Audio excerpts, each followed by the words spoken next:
Olá, vamos mergulhar hoje na legislação que organiza a profissão contábil aqui no Brasil.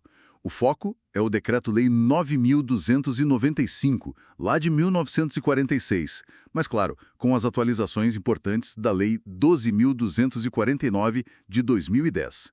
Temos aqui os textos das leis para nos guiar, e a ideia é entender qual o papel dos conselhos, quem pode ser contador hoje e quais as regras e, bom, as consequências, né? Exato. Vamos explorar justamente esses pontos essenciais da regulamentação, desde a criação, a função dos conselhos, até o que é preciso para exercer a profissão e as penalidades. Vamos fazer isso num formato mais direto, tipo perguntas e respostas, para ficar bem claro. Ótimo. Então, para começar, qual é a principal função, assim, o coração da missão do Conselho Federal, o CFC, e dos regionais, os CRCs? Olha, a função primordial, e isso está bem no começo da lei, é fiscalizar o exercício da profissão contábil. Isso inclui tanto os contadores quanto os técnicos em contabilidade habilitados, né? O grande objetivo é garantir que todo mundo siga as leis, as normas, protegendo a sociedade no fim das contas. É garantir um serviço de qualidade. Entendi. É um papel de guardião, então. Isso mesmo, um guardião da qualidade e da ética na área contábil. E focando um pouco no Conselho Federal, no CFC, quais são as tarefas-chave dele? O CFC tem um papel bem centralizador, sabe? Ele organiza o próprio regimento interno e aprova os dos CRCs para manter uma linha única. Ele também tira dúvidas que surgem nos regionais e é a última instância para recursos de penalidades aplicadas. E, fundamentalmente, o CFC é quem regula os princípios contábeis, define como funciona o exame de suficiência, a educação continuada e edita as normas brasileiras de contabilidade. São as regras do jogo técnico, digamos assim. Interessante essa função normativa. E falando em entrar na área, o que é preciso hoje, com a lei atual, para alguém poder exercer a profissão contábil no Brasil? Bom, hoje, depois da lei de 2010, são basicamente 3 requisitos essenciais. Primeiro, concluir o curso de bacharelado em ciências contábeis. E o curso tem que ser reconhecido pelo MEC, é claro. Segundo, ser aprovado no exame de suficiência. Esse exame funciona como um selo de qualidade mínima, né? E terceiro, tem que se registrar no Conselho Regional de Contabilidade, do estado onde vai atuar. Então sem o registro no CRC não pode trabalhar. De jeito nenhum. Atuar sem registro é infração. E um ponto importante, os técnicos em contabilidade que já tinham registro ativo ou conseguiram até 1º de junho de 2015, eles continuam com o direito de exercer a profissão garantido, tá? Isso a lei resguarda. Certo. Graduação, exame e registro. Esse é o caminho. E uma vez que o profissional está habilitado, quais são as atividades que a lei define como trabalhos técnicos de contabilidade? A lei lista várias coisas. É um artigo bem detalhado. Inclui, por exemplo, organizar e executar serviços de contabilidade em geral, fazer a escrituração dos livros obrigatórios, os auxiliares, também levantar balanços, demonstrações financeiras, fazer perícias judiciais ou extrajudiciais, revisar balanços e contas, verificar patrimônio, assistência a conselhos fiscais também entra. É uma gama ampla. Tem alguma diferença entre o que o contador pode fazer e o que o técnico podia? Sim. Tem sim. A lei especifica que algumas dessas atribuições, como as perícias contábeis, a revisão de balanços e contas e assistência a conselhos fiscais, são atividades privativas de contadores com diploma de nível superior.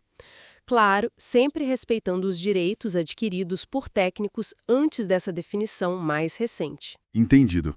E agora a parte mais séria, talvez. Infrações. O que acontece se alguém descumprir essas regras? Quais são as penalidades previstas? E estão lá no artigo 27. Elas podem ser multas que variam.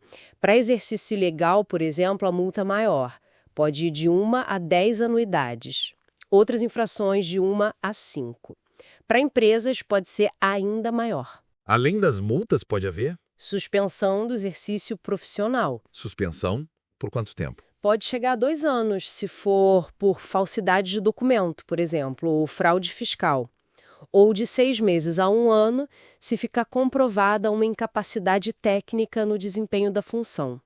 E em casos bem graves. Mais graves ainda. Sim, pode ocorrer a cassação do registro profissional.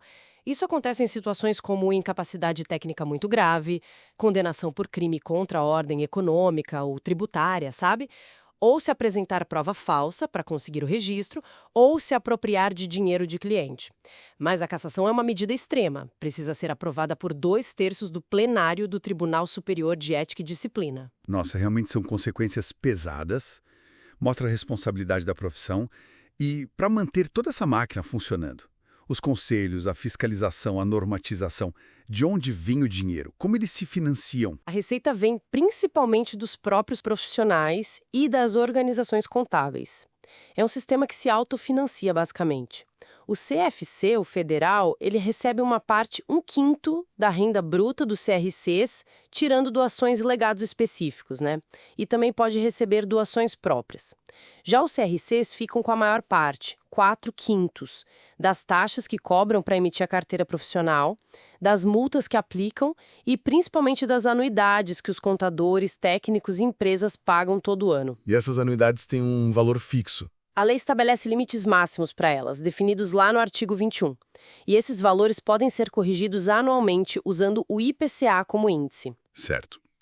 Bom, olhando para tudo isso que a gente conversou, fica bem evidente que a profissão contábil no Brasil é muito estruturada, né? Bastante regulamentada. Sem dúvida. Desde a entrada com a exigência da graduação e do exame até a fiscalização e a punição. E a atualização de 2010 parece ter sido um marco importante nisso. Com certeza. A Lei 12.249, especialmente ao instituir o exame de suficiência de forma mais clara, reforçou muito essa busca por qualificação.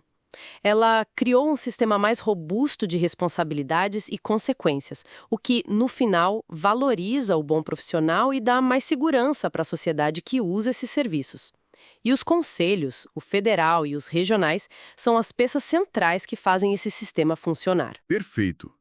Para a gente fechar então e deixar uma reflexão para quem nos ouve e quer se aprofundar, a legislação mais recente, lá no artigo 25, menciona a figura da notória especialização para a contratação de serviços contábeis, algo adicionado em 2020. Fica a pergunta: como essa ideia de notória especialização, esse reconhecimento de uma expertise diferenciada, pode acabar mudando a forma como os serviços contábeis, principalmente os mais especializados, são vistos, contratados e valorizados, tanto no setor público quanto no privado? Uma questão para se pensar, né? Exatamente. Como o mercado e as contratações públicas vão lidar com essa caracterização? É algo a se observar.